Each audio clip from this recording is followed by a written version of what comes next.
Welcome to कनीज classes. आज हम cattle का शील गुण सिद्धांत पढ़ेंगे। यदि आप मेरे चैनल पर पहली बार आए हैं तो इसको सब्सक्राइब करना ना भूलें। बेल आइकन बजाएं ताकि वीडियो का नोटिफिकेशन आपको मिल सके। तो चलिए हम अध्ययन करते हैं कैटल का शील गुण सिद्धांत। कैटल का व्यक्तित्व का शील गुण सिद्धांत, kettles trait theory of personality. इनका पूरा नाम था रेमंड बर्नार्ड कैटल। इनका जन्म हुआ था सन 1905 में और मृत्यु हुई थी सन 1998 में। ये एक ब्रिटिश और अमेरिकी मनोवैज्ञानिक थे। कैटल को प्रारंभ में रसायन विज्ञान को पढ़ने में बहुत ही इंटरेस्ट था और फर्स्ट वर्ल्ड वॉर के समय हृदय विदारक घटनाओं को देखकर उनका हृदय परिवर्तित हुआ और उनका रुझान मानवीय समस्याओं को हल करने के क्षेत्र में बढ़ा। उन्होंने अपना अध्ययन क्षेत्र बदलने का फैसला लिया और उन्होंने मनोविज्ञान के क्षेत्र में कदम रखा और लंदन से मनोविज्ञान के विषय में पीएचडी की। कैटल थॉर्नडाइक, ऑलपोर्ट और स्पीयरमैन जैसे मनोवैज्ञानिकों के भी संपर्क में रहे।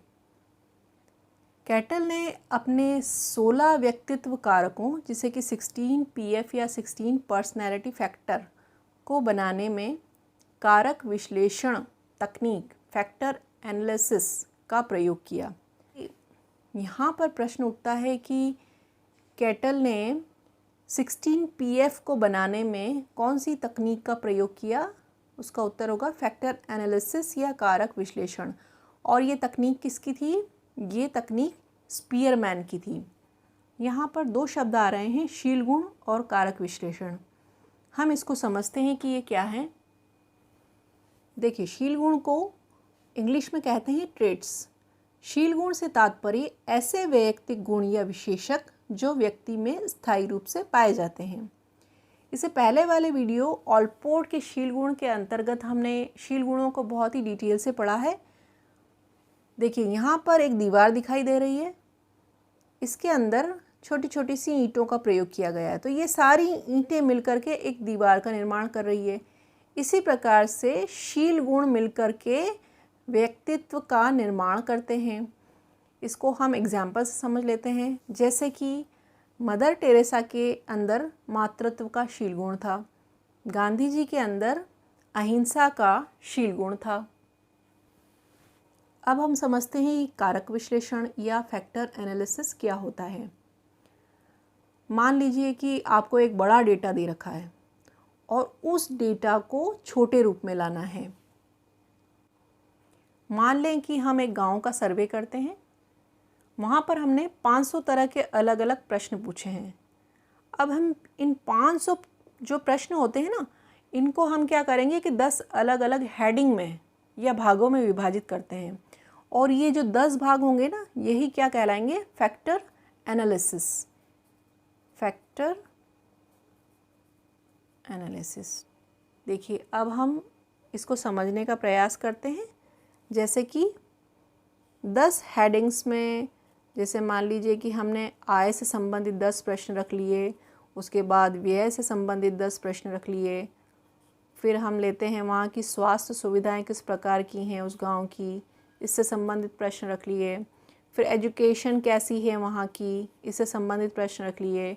फिर वहाँ की स्वच्छता कैसी है।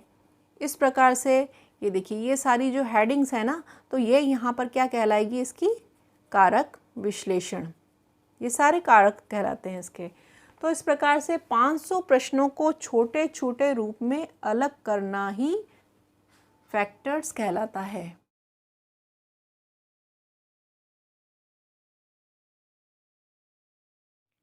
कैटल के 16 वैयक्तिक कारक या 16 पीएफ। कैटल ने ऑलपोर्ट के 17,953 शील गुणों का कारक विश्लेषण के आधार पर वर्गीकरण किया। उन्होंने इस शब्दों की सूची से 4,500 शब्दों को छांटा और अपना कार्य शुरू किया। व्यक्ति तथा व्यवहारजन्य गुणों के प्रकट करने वाले इन शब्दों में समानता तथा संबंध देखता चला गया और अंत में उसने 171 शब्दों की सूची प्रस्तुत की। इस प्रकार वह आलपोर्ट के 17,953 व्यक्तित्व के गुणों के स्थान पर 171 संख्या निश्चित करने में सफल हुआ और इसको कैटल ने नाम दिया विशेषक, विशेषता सूचक तत्व, या इंग्लिश में हम इसको कहते हैं ट्रेट एलिमेंट। कैटल ने कारक विश्लेषण के आधार पर 35 मुख्य शील गुण निश्चित किए, जिनमें से 23 सामान्य व्यक्तियों में पाए जाते हैं और 12 असामान्य व्यक्तियों में। सामान्य व्यक्तियों में पाए जाने वाले 23 शील गुणों में कैटल ने 16 शील गुणों को प्रमुख माना है। इन 16 शील गुणों को कैटल ने मुख्य शील गुण या मूल शील गुण कहा है और इसको सोर्स ट्रेट भी कहा जाता है। हम इसको समझने का प्रयास करते हैं। देखिए, सबसे पहले यहाँ पर 17,953 ये शील गुण किसके थे? ऑलपोर्ट ने दिए थे। अब यहाँ पर इसको 4,500 कैसे, जो वर्ड सिमिलर थे या एक दूसरे से संबंधित थे, उनको छांट करके 4,500 वर्ड किसने किए? कैटल ने। अब कैटल ने उनमें से भी वापस छंटनी कर दी और इन्होंने यहाँ पर क्या कर दिया? इसको कैटल ने कितना कर दिया? 171। फिर वापस छंटनी की और यहाँ पर इन्होंने इसको 35 कर दिया। अब ये जो 35 है ना, इनको इन्होंने नाम दिया मुख्य शील गुण। अब इन 35 का भी डिवाइडेशन हो गया। जो 35 में से 23 हैं वो तो पाए जाते हैं सामान्य व्यक्तियों में और 35 में से 12 हैं वो असामान्य व्यक्तियों में। यहाँ पर ये मुख्य बात है, यहाँ से प्रश्न उठ जाते हैं कि कितने मुख्य शील गुण हैं? 35। असामान्य व्यक्तियों में कितने हैं? 12 और सामान्य व्यक्तियों में कितने हैं? 23। अब 23 में से भी कैटल महोदय ने कहा है कि 16 पर्सनैलिटी फैक्टर उन्होंने कहा है, इसका नाम दिया इन्होंने 16 PF या 16 पर्सनैलिटी फैक्टर। इन 16 पर्सनैलिटी फैक्टर को कैटल ने सोर्स ट्रेट नाम दिया है। कैटल ने कहा है कि इंसान की पर्सनैलिटी बहुत ज़्यादा कॉम्प्लेक्स होती है, तो हम इसको 2 डायमेंशन या 3 डायमेंशन से जज नहीं कर सकते। उन्होंने कहा कि 16 फैक्टर इंसान की पर्सनैलिटी में होते हैं तथा ये कम या अधिक मात्रा में व्यक्ति के व्यक्तित्व में विद्यमान रहते हैं। तो इसी आधार पर उन्होंने 16 PF की सूची बनाई और हमने जो क्यू डेटा के अंदर पढ़ा था कि क्वेश्चनेयर डेटा, इसमें 16 PF के अंतर्गत व्यक्तित्व को नापने के लिए क्वेश्चन बनाए गए और उसी के आधार पर वैयक्तिक गुण तथा परस्पर विरोधी गुण उसके डिसाइड किए गए। सूची को देखिए, इसमें सबसे पहला फैक्टर है A, वार्मथ या गर्मी। इसके वैयक्तिक गुण होंगे कि इस प्रकार के व्यक्ति भावुक या संवेगात्मक रूप से अस्थिर होते हैं तथा परस्पर विरोधी गुण होगा इसका कि ये शांत और संवेगात्मक रूप से स्थिर होते हैं। B देखिए, इसमें रीजनिंग होती है और इसका वैयक्तिक गुण होता है इस प्रकार के व्यक्ति विवेकशील होते हैं और विरोधी गुण होता है अविवेकशील होते हैं। तीसरा C, भावनात्मक स्थिरता। इस प्रकार के लोग स्वयं में सीमित और मित्रता से रहित होते हैं। इसका अपोजिट गुण होता है कि ये व्यक्ति मेल जोल वाले होते हैं और मित्रतापूर्ण इनका रवैया होता है। नेक्स्ट है E या प्रभुत्व। इस प्रकार के व्यक्तिक गुण दबंग और अधिकार जमाने वाले होते हैं और इसका विरोधी गुण होगा ये दृढ़ता का अभाव होता है इनमें और ये लोग नम्र होते हैं। अगला देखिए आजीविका।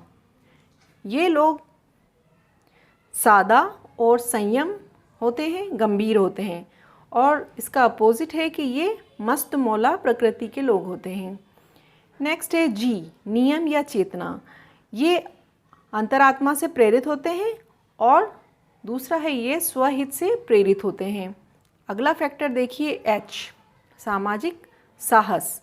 इस प्रकार के व्यक्तिगत गुण वाले लोग होते हैं शर्मीले, डरपोक, विनम्र, जोखिम से बचने वाले और इनका अपोजिट गुण होता है कि ये लोग साहसी और आत्मविश्वास से भरे होते हैं। नेक्स्ट फैक्टर है I, संवेदनशीलता। इस प्रकार के लोग वैयक्तिक गुण होता है इसमें नाजुक होते हैं तथा इसका अपोजिट गुण होता है कि ये लोग सख्त होते हैं। नेक्स्ट L, सतर्कता। ये लोग शंकालु होते हैं और अपोजिट में ये विश्वास करने वाले होते हैं। M, सार। ये व्यक्ति गुण इनका होता है कि ये व्यवहारशील होते हैं और अपोजिट गुण होता है कि ये कल्पनाशील होते हैं। नेक्स्ट फैक्टर है एन, निजीकरण। इनका वैयक्तिक गुण होता है कि ये चालाक होते हैं और हेरा फेरी करने वाले होते हैं, जबकि इनका परस्पर विरोधी गुण होता है कि यह सीधे साधे होते हैं और बिना हेरा फेरी करने वाले होते हैं। अगला देखिए ओ, एप्रीहेंशन या आशंका। इसमें इनका वैयक्तिक गुण होता है कि ये आत्मविश्वास से भरे होते हैं और संतोषी जीव होते हैं, जबकि इसका अपोजिट गुण होता है कि ये लोग शंकित होते हैं। अगला देखिए Q1, ओपननेस टू चेंज। इनका वैयक्तिक गुण होता है कि ये रूढ़िवादी होते हैं और इनका अपोजिट गुण होता है कि ये प्रगतिशील होते हैं। Next Q2, self reliance. इनका वैयक्तिक गुण होता है कि ये दूसरों पर निर्भर होते हैं और अपोजिट गुण होता है कि ये लोग आत्मनिर्भर होते हैं। अगला देखिए Q3, फैक्टर होता है ये पूर्णतावाद। इसमें वैयक्तिक गुण होता है कि ये अनुशासनहीन होते हैं, जबकि इसका अपोजिट गुण होता है कि ये स्व अनुशासन लिए हुए होते हैं। और अगला लास्ट है Q4, टेंशन या तनाव। इसका वैयक्तिक गुण होता है कि ये चिंतामुक्त होते हैं और इसका अपोजिट गुण होता है कि ये चिंतित या बेचैन होते हैं। इस प्रकार आगे चलकर कैटल ने अपने सभी उपरोक्त 16 व्यक्तित्व आयामों या कारकों का अपने नाम से ही प्रसिद्ध व्यक्तित्व मापने के लिए प्रयुक्त एक व्यक्तित्व परिसूची, पर्सनैलिटी इन्वेंट्री के निर्माण के लिए बहुत ही अच्छी तरह से उपयोग किया। इस तरह से कैटल के व्यक्तित्व को समझने और मापन संबंधी किए गए प्रयास काफी प्रशंसनीय हैं। कैटल के अनुसार शील गुण एक मानसिक संरचना एवं अनुमान है जो निरीक्षित व्यवहार पर आधारित होते हैं। इससे व्यवहार के कुछ विशिष्ट पहलू प्रकट होते हैं। कैटल ने शील गुण मापन हेतु 3 प्रकार के स्रोत बताए हैं। ये तीनों स्रोत परीक्षा की दृष्टि से बहुत ही उपयोगी हैं, क्योंकि यहाँ से प्रश्न परीक्षा में आए हुए हैं। सबसे पहले है एल डेटा, दूसरा है क्यू डेटा और तीसरा है टी डेटा। तो एल डेटा पढ़ेंगे हम सबसे पहले। इसको हम कहते हैं लाइव डेटा। इंसान की पर्सनैलिटी में उसकी पास्ट हिस्ट्री बहुत ही इम्पॉर्टेंट होती है। उसने बचपन से लेकर के आज दिन तक जिस तरह का जीवन जिया है उसकी हिस्ट्री मालूम करना आवश्यक होता है। यानी कि बचपन से लेकर अभी तक उसकी लाइफ में जितने भी चेंजेस आए हैं उसको स्टडी किया जाता है। जैसे स्कूल हिस्ट्री के अंतर्गत हम मालूम कर सकते हैं कि वो कितना प्रेजेंट रहता था, कितना एब्सेंट रहता था, उसका स्कोर कैसा रहता था, हाई रहता था, लो रहता था, या उसकी परफॉर्मेंस किस प्रकार की थी, या फिर अभी जो जहाँ पर वो काम कर रहा है वर्क प्लेस है उसकी परफॉर्मेंस किस तरह की है, गुड है, बैड है। ये सारी जो चीज़ें हैं वो मालूम की जाती हैं। दूसरा हम देखेंगे क्यू डेटा या क्वेश्चनर डेटा। जैसा कि नाम से ही स्पष्ट है कि इसमें क्वेश्चंस होते हैं। क्वेश्चन किस प्रकार के होते हैं, जैसे कि MCQ क्वेश्चंस होते हैं, ट्रू फॉल्स क्वेश्चन होते हैं। हमने कैटल की 16 PF सूची पढ़ी है, तो इसमें स्कोरिंग करने के लिए भी प्रश्नावली तैयार की जाती है, जिसमें प्रत्येक फैक्टर पर प्रश्न तैयार किए जाते हैं और प्रश्नावली को हल करने के लिए समय सीमा निश्चित की जाती है। अब चूँकि ये टेस्ट MCQ या ट्रू फॉल्स हैं, तो इसको एडमिनिस्टर करना भी बहुत ही आसान हो जाता है, क्योंकि इसमें पूरी कंफर्मेशन हो जाती है। तीसरा जो होता है वो होता है टी डेटा। इसको हम कहेंगे एक्सपेरिमेंटल डेटा। इसमें क्वेश्चन ऑब्जेक्टिव टाइप होते हैं। इसमें व्यक्तित्व मापन हेतु व्यक्ति को अलग अलग सिचुएशन में डाला जाता है और उसके बाद उसके व्यवहार का अध्ययन किया जाता है। इस प्रकार से ये तीनों स्रोत होते हैं, एल डेटा, क्यू डेटा तथा टी डेटा।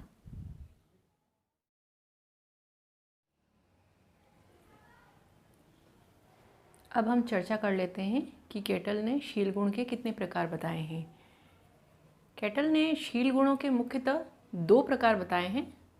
पहला है सरफेस ट्रेट और दूसरा है सोर्स ट्रेट। सरफेस ट्रेट को हम सतही शील गुण या शील गुण सूचक कहते हैं।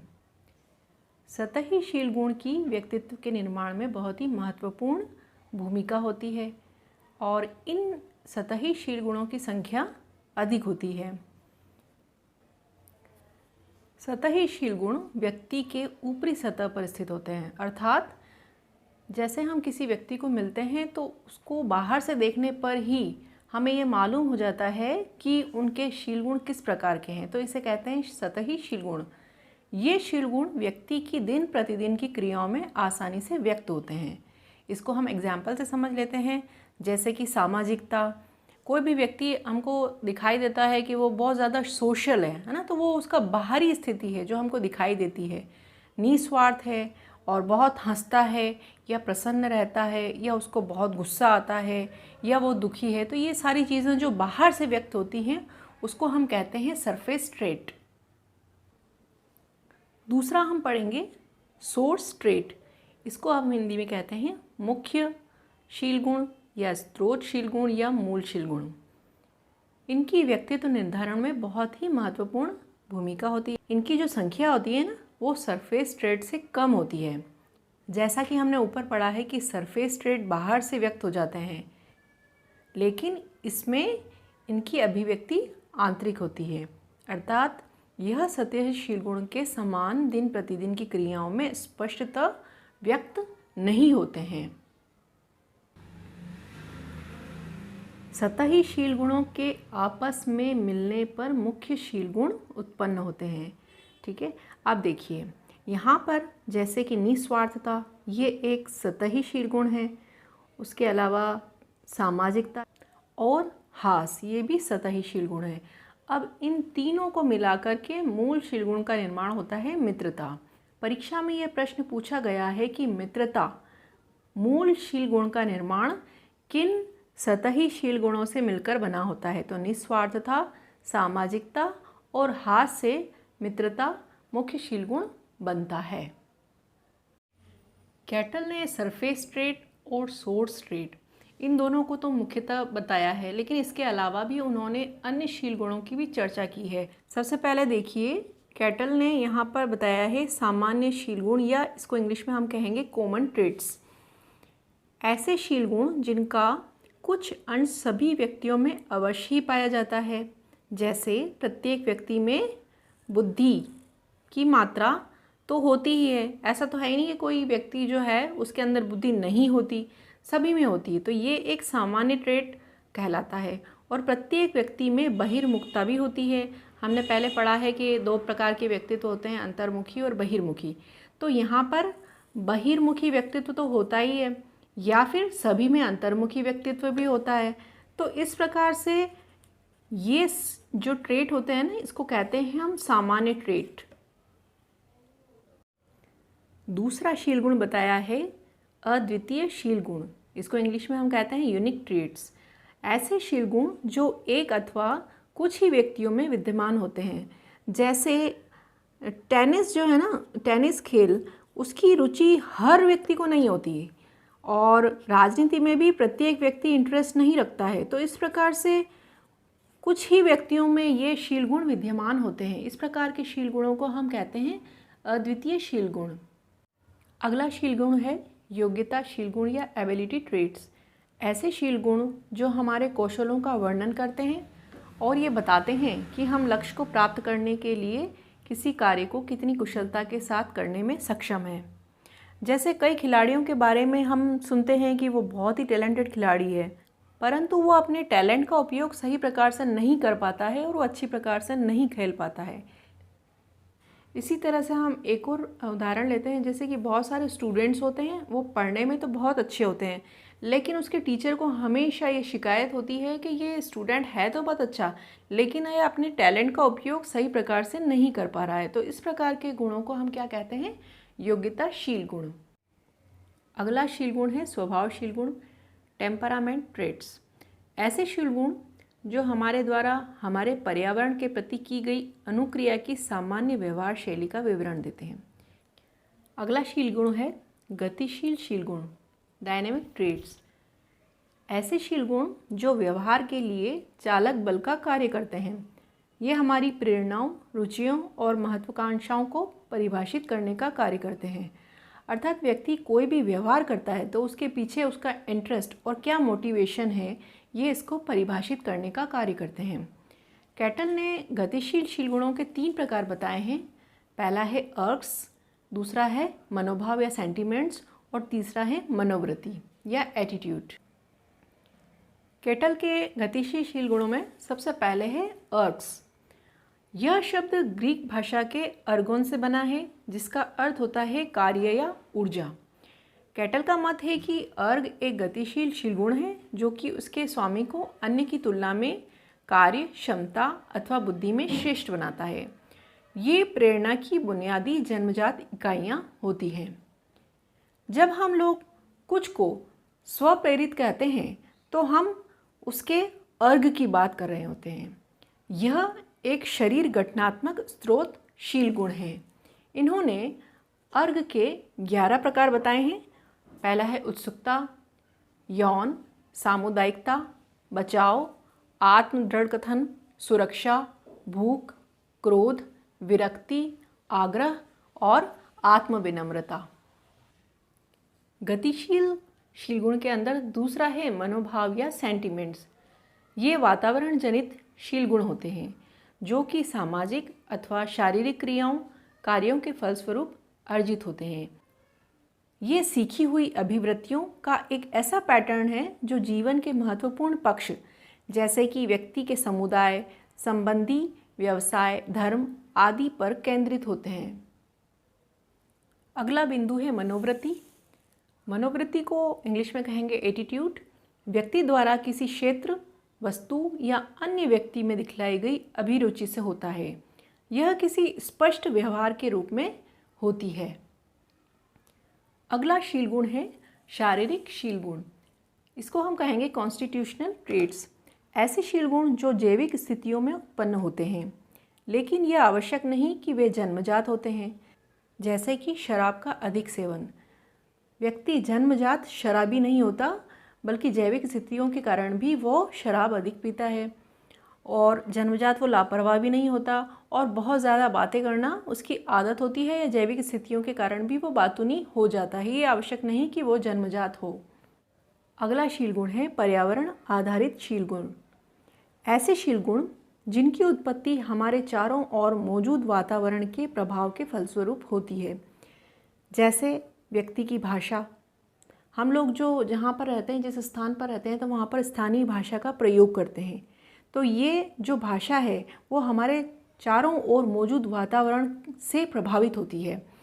और व्यक्ति जो है अपने बड़ों से ही सीखता है कि किस प्रकार से बड़ों का आदर करना चाहिए। उसमें संस्कार डेवलप होते हैं आसपास के पर्यावरण या वातावरण को देखकर। केटल ने पर्यावरण के अलावा आनुवांशिकता को भी शीलगुण के विकास में बहुत ही महत्वपूर्ण माना है। इस प्रकार से हमने केटल के 2 मुख्य शीलगुण एवं 7 अन्य शीलगुणों की चर्चा की। केटल के सिद्धांत का जब हम मूल्यांकन करते हैं तो पाते हैं कि यह मुख्यतः आनुभविक आंकड़ों पर आधारित था, जिसे हम इंपीरियल डेटा कहते हैं। दूसरी इसकी एक खास बात थी कि इसमें कारक विश्लेषण या फैक्टर एनालिसिस का उपयोग किया गया। तीसरा इसका महत्वपूर्ण गुण था वो था शोध गुण। इस सिद्धांत ने भविष्य में पर्सनैलिटी पर होने वाले शोधों को एक नई दिशा प्रदान की और इसीलिए इसको मनोविज्ञान की दुनिया में मान्यता प्रदान की गई। आपका बहुत बहुत धन्यवाद और आभार।